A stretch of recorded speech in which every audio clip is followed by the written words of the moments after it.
Hey folks, welcome back to Let's Play Lost Odyssey. I'm the Mysterious JG. Lost Odyssey, one of those RPGs where you have more fun in inventory management and shopping than you do dealing with the game's actual writing.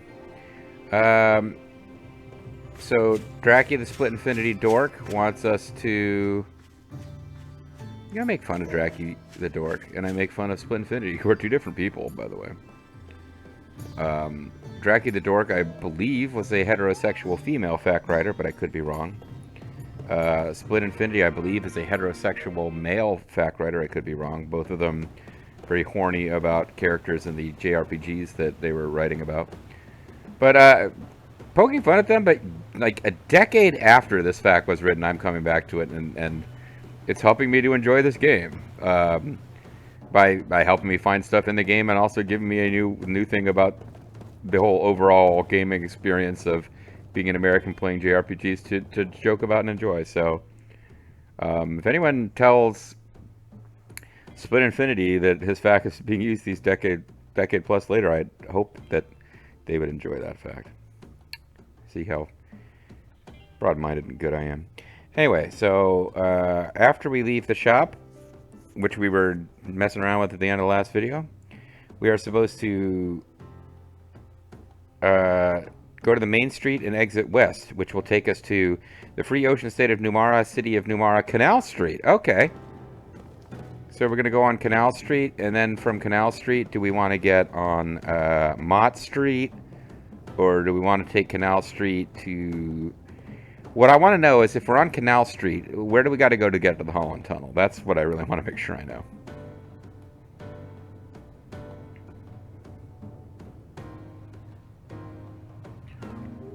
And it's Canal Street. Hold on, I got it. Sorry, I have something got a real ear itch that you needed to hear about. Okay. So, on Canal Street, we want to take the North Pass, probe the pot for mana capsule, and then enter a nearby door.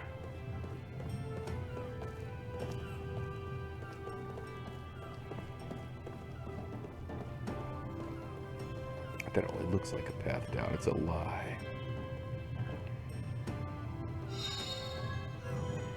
We've got a mana capsule, and we're going to go to some kind of another art studio.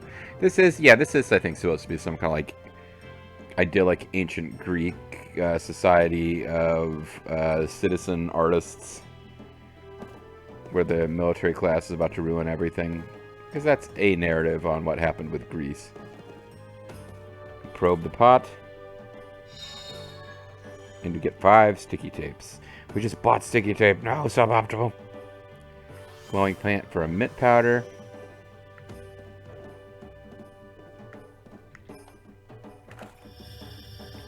This guy's like, hey, you took the glow out of my plant, you ass! Talk to Maya, the bee. Ooh, art is such a grueling pursuit down in the trenches, it's tough to tell whether or not you're improving. This is sculptor's husband, Maya, so never mind. I guess this is a male Maya. If you could bring me something to serve as inspiration, that'd help me get this ball rolling. I think I could make something new if I had some crystal fragments from the Crimson Forest. Sure wish someone would bring me one. Okay, that sounds like a long-term thing. 19 is some... What? Wait. Would like to have some crystal fragments in the forest to boost your inspiration. 19 is some... What? Enter Southeast ROM and check the drawer. Wow, you're losing it here. Not only does this sculptor's husband, Maya, and you're saying this is a female. I guess this isn't Maya.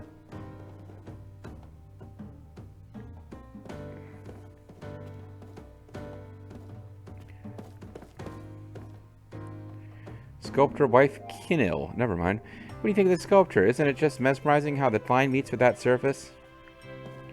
Sure. Stop fucking with our plants. Hey, 3 mysterious perfumes. Mysterious perfume. Mysterious perfume. So there's seeds of terror and some gold. And then, yeah, that was what we were supposed to do there. And I'm supposed to come into this room and get, Seeds of gold, some gold, and seeds of gold. Seeds of terror, gold, and a healing herb. This is very important. The thing is that the Kello seeds actually are like, if you don't find them, you don't get... I guess I need to really pay attention to how good the ultimate treasure for getting Kilo seeds is, and if it sucks, just be like, oops. Well, that's a life well spent gathering Kilo seeds.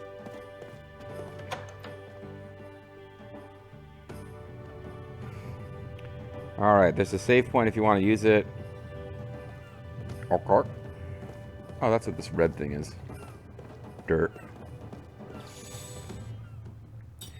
Would you like to save, Jack? I guess if I'd known this was here, I would have come this way to save at the end of the last video. But I didn't. Take a few steps east, then notice a faint glow on the ground. Examine it to receive the key large balloon. Oh, no, I'll have to cross over first. Cross the bridge. Immediately after coming, you have to check on the plan for a key seed. There's a bunch of kids. They want to put you on trial. What?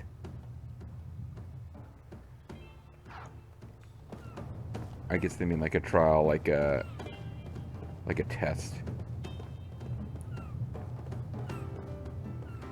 You again, huh? Better not catch you loitering. Hey, you know what? I better not catch you trying to do anything to me unless you want to be killed.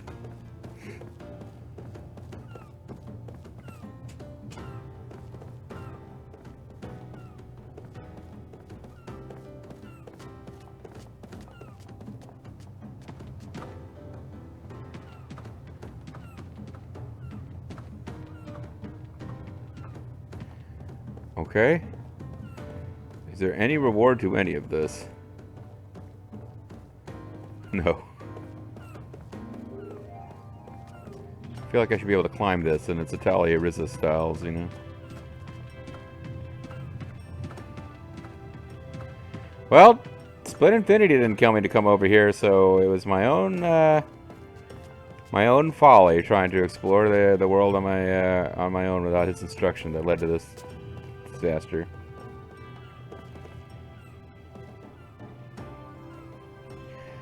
Oh, I think I missed something I was supposed to do before I talked to these kids.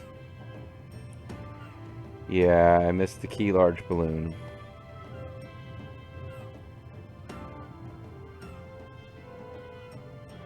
Oh wow, I missed a bunch of shit. Oh, maybe... Okay. That's why we hid the treasure in... Yeah. Agreed. Whoa! Who are you guys? You want to join our club? Not very selective, are they? Club.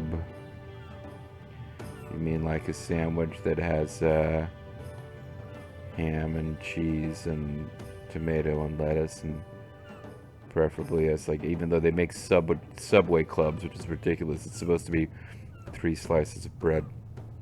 Grown-ups aren't allowed usually, but if you insist, we can put you through the initiation trial.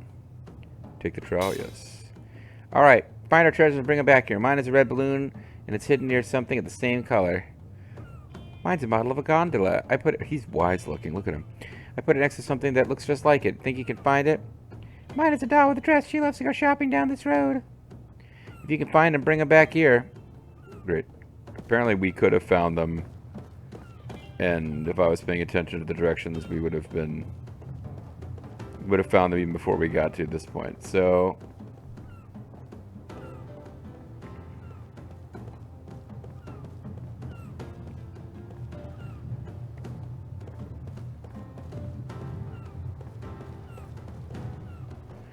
I don't think we go back this far.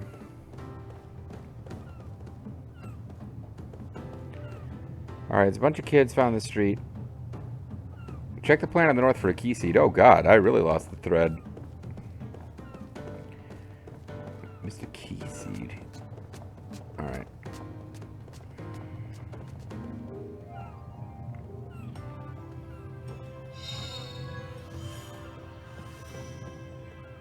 Okay, take a few steps east.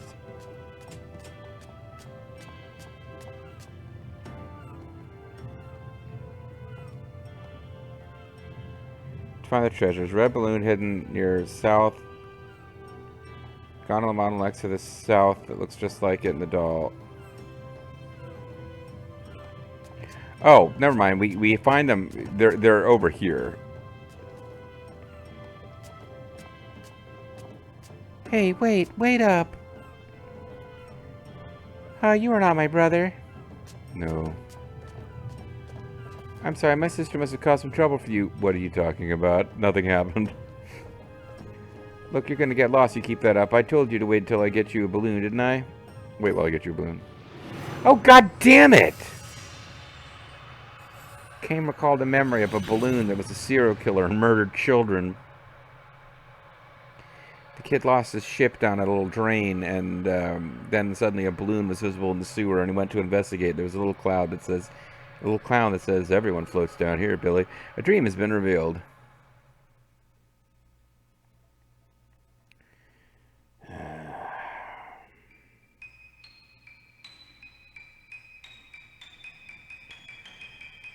Don't forget me now, you hear? Brother dear. The cry comes from behind as he wades through the post-town's crowds. At first, Clyde does not realize that the person is addressing him, and he walks on in search of lodging for the night. There's voices I would like to do for this game, but either they would A, greatly extend the length of these things, or B, they would really tear my throat out before I was done. But the cry comes again, all but clinging to him. Brother dear, big brother! This is puzzling. He last visited the town 80 years ago. There can't be anyone here who knows him. Wait, big brother, don't go. Brother! His puzzlement begins to take on an eerie edge, for the voice addressing him as Big Brother can only belong to an old woman. Without letting his guard down, he turns slowly. Just as he thought, it is an old woman. Dressed in the clothing of a young girl, the tiny old woman is looking straight at Kime with a bright smile on her face. I think you have the wrong person, he says, allowing his discomfort to show. No, I don't, she says with a big shake of the head and expanding smile. You're Big Brother Kime. You're big, and you're only on the Family Channel. What? What's wrong, Kime? Did you forget me? Well, I mean, he can't place her. Even if he were to succeed in doing so, he knows he has no acquaintances in this town. He wonders, could this be a chancing re-encounter with someone he once met on the road? But no, he is sure he doesn't recognize. He said you haven't been here in 80 years, with somebody who was really young at the time, okay? No, he's sure he doesn't recognize her, and strangest of all, why should this woman who looks old enough to be his grandmother address him as Big Brother?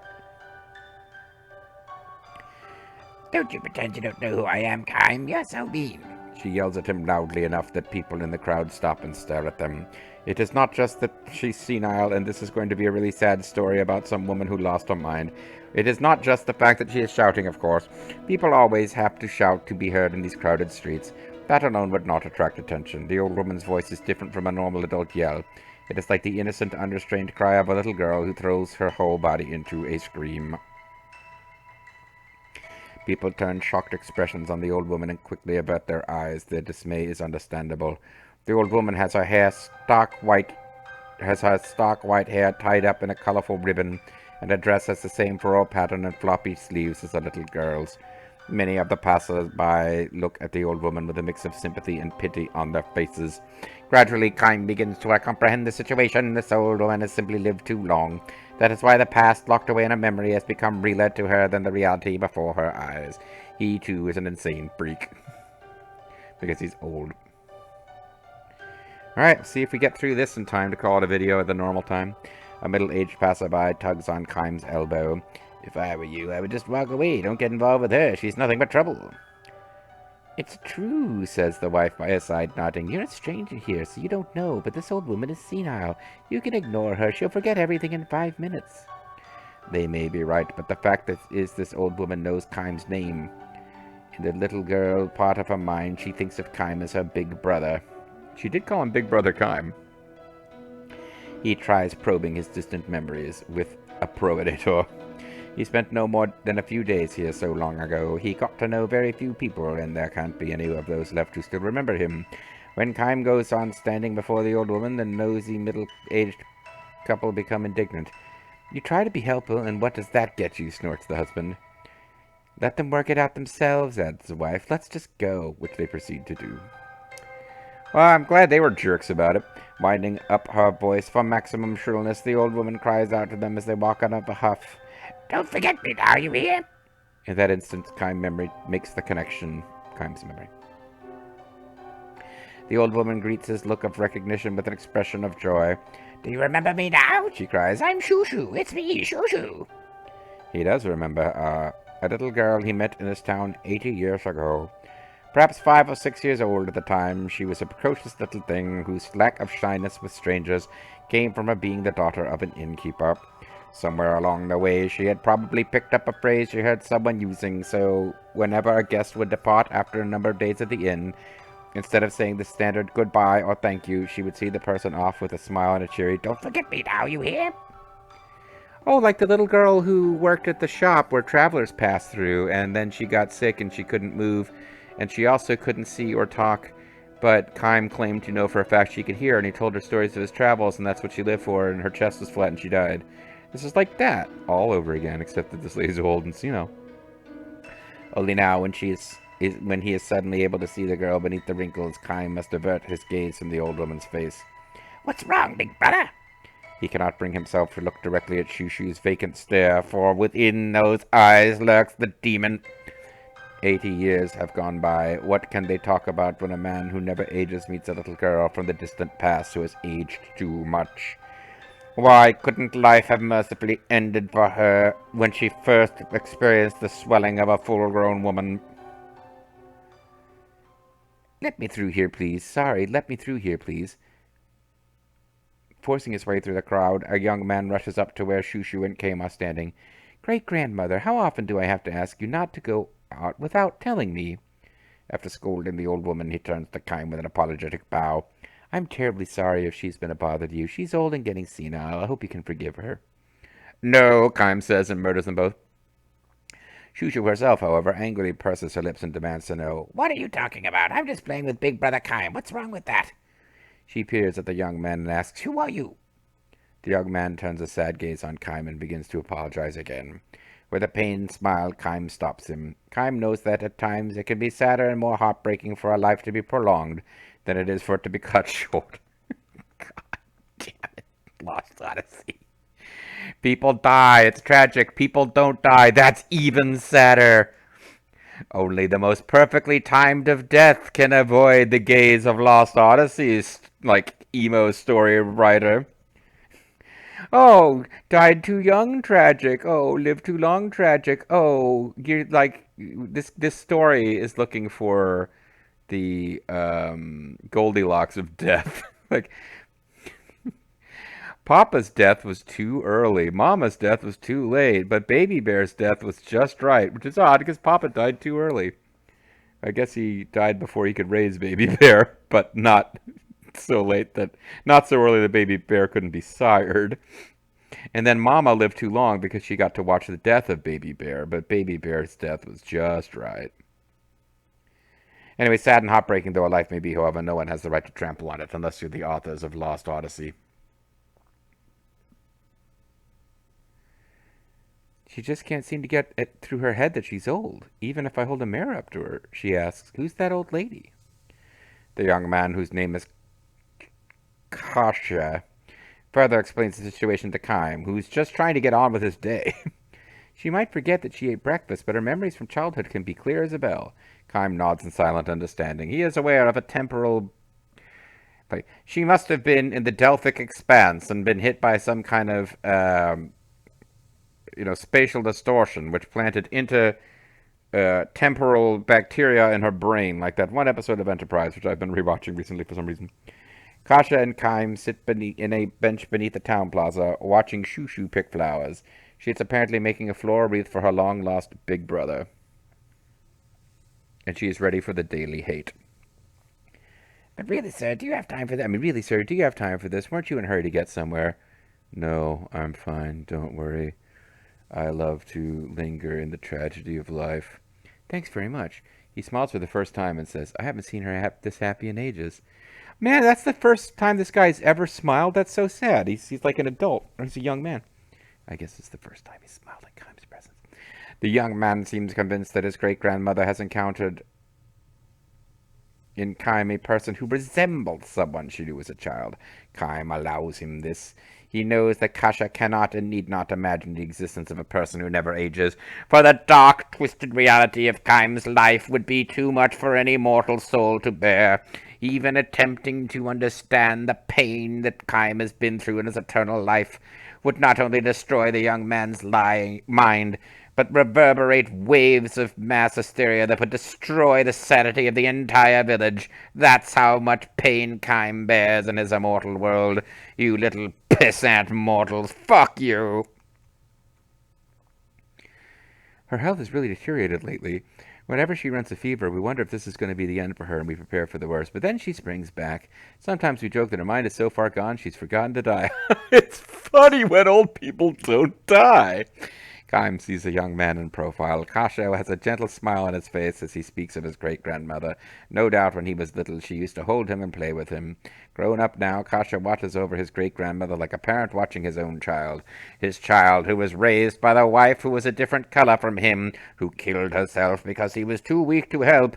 But, oh wait, that's a different story, sorry. He calls out to her, "That's nice, great-grandmother. I haven't seen you weave flowers together like this for a long time." "Shut the fuck up," Shushu answers. No. Squatting in the grass with a fistful of flowers, Shushu answers, "That's not true. I made a wreath for him yesterday." Then she says to Kime, "Is that right, big brother? You wore it in your hair for me, didn't you?" Kime cups his hands around his mouth and calls back to her, "I certainly did. It smelled so nice." Shushu's face becomes a mass of joyful wrinkles. Overcome with emotion, Kashi bows his head. I know that she's senile now, but the tone of the story is actually pretty happy right now. So what's about to happen? It can't just end with an old woman as a little bonkers, but she's actually happy. Like there's got to be something coming. Kime asks Kashi, "Are you the one who takes care of her? Not that I care. My life is an eternal darkness of suffering." "Uh-huh, me and my wife Cynthia." "Oh, are your parents, are they still living? Or even your grandparents, are they still living?" Kasha shrugs and says, "I'm the only other member of my family left alive." And I failed to comment on the fact, if you're not watching this, that the white and cheerful background with a green kind of grass field and plant has turned into a dark, smoldering background with like weird purple eeriness. So, the music gonna kick in? His grandparents both died in an epidemic 20 years ago. His father lost his life in the war that enveloped this area 10 years ago.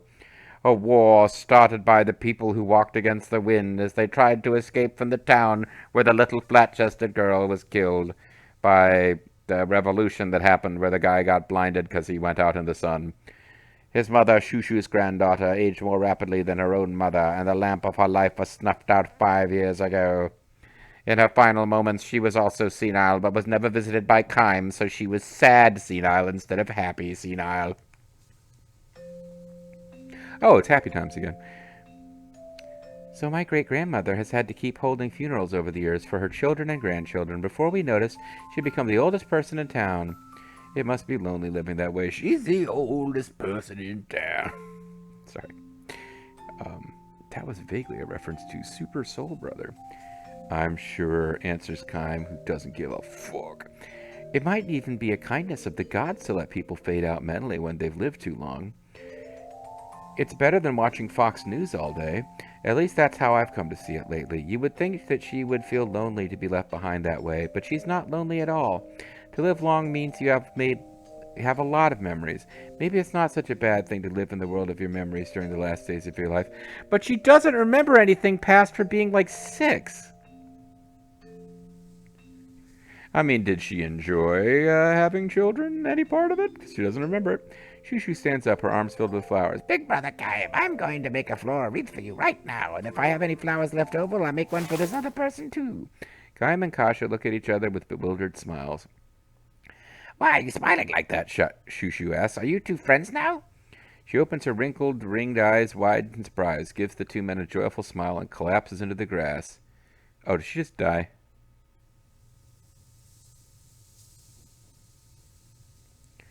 Yep. Oh, God. Kasha starts to run for a doctor, but Kime grabs his arm and holds him back, saying, "Let her die. Life is pain." No, he actually says you'd better stay with her. Ironically, Kime, who can never truly know what it feels like to age, has been present for that very reason at countless deaths over the years. His experience tells him that Shushu will not recover this time. Certainly not if he prevents Kasha from going for a doctor. Shushu is lying on her back when she has fallen. Her armload of flowers now spread over her chest. Her face wears a smile. Wait just a minute, Big Brother Kaim. I'll make your wreath for you right away. Her mind is still lingering among her memories of the past. Will she stay like this to the very end, which is mere seconds away? Keep fighting, great-grandmother. Don't let go. Kasha clings to her hand, tearfully shouting encouragement, but she may not even realize that this is her own great-grandson. It's me, great-grandmother. It's me, Kasha. You haven't forgotten me, have you? I bathed you last night. You knew who I was then, didn't you? Kasha appeals to her with all his might, but Shushu, a girlish smile on her lips, is departing for that distant world. I'm going to be a father soon, great-grandmother. Remember, I told you last night.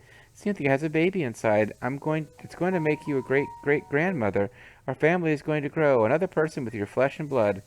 Still smiling, Shushu grabs one of the flowers on her chest. I've just lost the whatever voice I was narrating with. In her trembling fingers, she thrusts it towards Kasha, and in a voice no more than whisper, she says, "Don't forget me now, you hear?" End? End? Fuck. Kasha doesn't understand. Indeed, how could he know the little phrase she always used to speak long before I was born, even though she used it earlier in the story, and that's why Kaim recognized her. You're not even consistent, you fucking... Kaim puts his arm around Kasha's shoulder and says, "Answer her." And then grabs him by the lapel and says, "Answer her, so help me God." I know what you mean, great-grandmother. I won't forget you. I will absolutely never forget you. How could I forget my own great-grandmother? Well, you can go senile like me. Don't forget me now, you hear? I won't forget you, great-grandmother. Believe me, I'll always remember you. Don't forget me now, you hear? Don't forget me now, you hear? Don't forget me now, you hear? And then blood begins gushing out of her eyes and mouth. Shushu closes her eyes and lays her hand on the flowers on her chest as if groping there for something. She seems almost to be trying to open the door where her memories are sealed. A soft breeze moves over her. The flowers adorning her chest dance in the wind. Her chest, oh, well, it's an old lady chest now, so it had the swelling of womanhood. At one point, it has probably gotten saggy, you know. The chest is the most important thing to talk about. Adorning her chest in the wind along with her memories. Surely among those memories is the Kaim of 80 years ago. Over 50 years ago. Kaim snatches at one of the petals dancing in the wind and closing it in the palm of his hand. Shushu will never open her eyes again. But Kaim knows he can still hear her because he's an expert in people being able to hear his platitudes when they're dead. She has left on a journey to a world where there is no past or present because Kaim also knows what the afterlife is.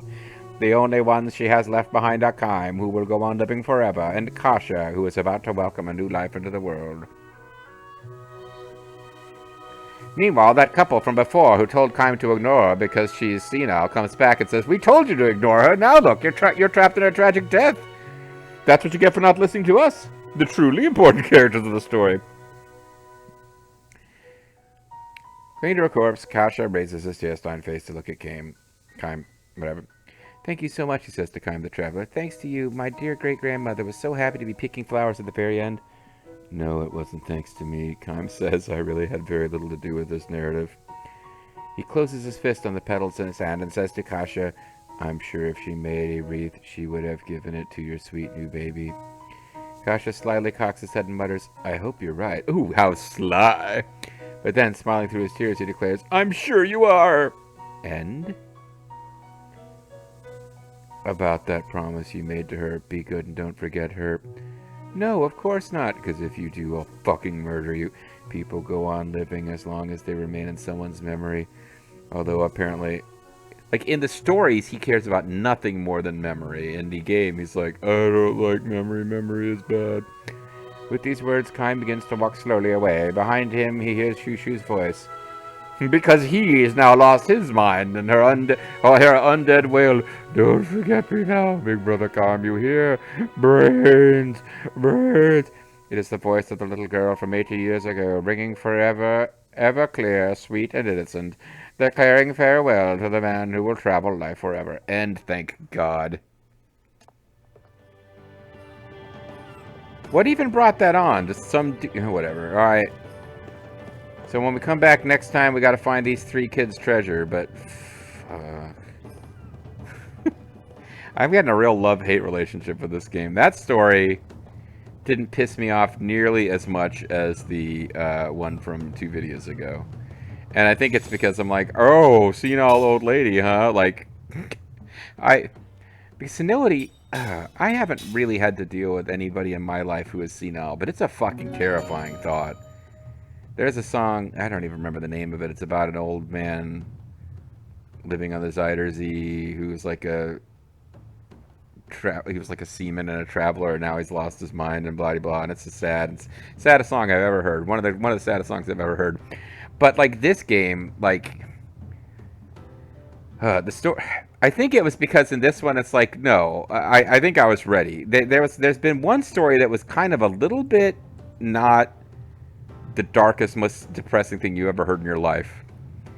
And it enabled me to have a little hope when each of these stories starts that it might not be a miserable piece of shit.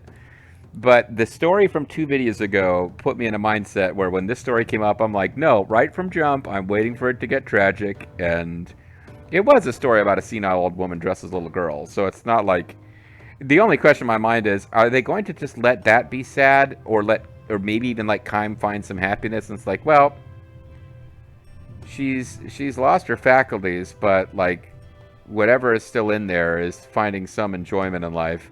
But I was like, no, it's like I'm waiting for her to die terribly, and I think they did want us to feel happy about the end of that story, but it was like, no, they just can't tell a story where everyone involved is dead.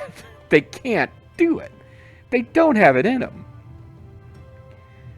I think that the story of him getting the panicky mercenary out of the battle alive was probably the most upbeat story of this fucking game.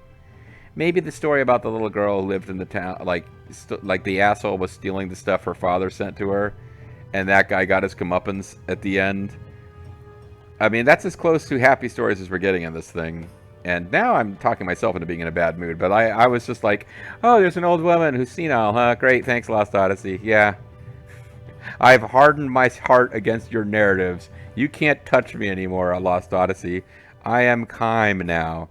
I still have memory, but I am like a dark, unemotional soul who is beyond. I have reached a place where you can no longer hurt me, Lost Odyssey.